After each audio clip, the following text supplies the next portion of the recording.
Hello guys, welcome to the WebApic channel. In this video, you'll learn how to include draft and private products into your feed.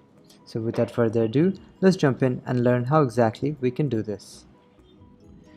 Right now, in our product page, we can see that we have some products where the status is set to draft or it's in private. Let's see how this shows up in our feed. Let's go to our feed. I've got test 1. Everything looks great. Let's update and generate this feed. Once it's ready, let's take a look.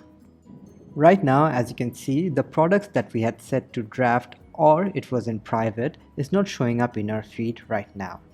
And this is what we would expect. Now I'll show you exactly how you can change your settings so that draft and private products shows up in our feed. To do that, go back to your feed. Once you're there, scroll down and click on the Filters tab. Under the Filters tab, you will see this option, Product Status.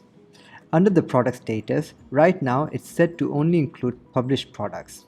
If you want, you can add private as well, and on top of it, you can add draft as well. Now as you can see, we have got 3 of the products highlighted. Now we'll be seeing published, private, and draft products. Let's go ahead, update and generate this feed. Once it's ready, let's have a look. There you go guys, as expected, we can see the product which was set to draft, which is t-shirt, and hoodies with pocket, which was set to private. As you can see in our product page right here, draft and private.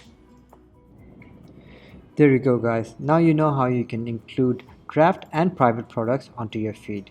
If you have any questions or issues, you're welcome to reach out to us at support@webapic.com.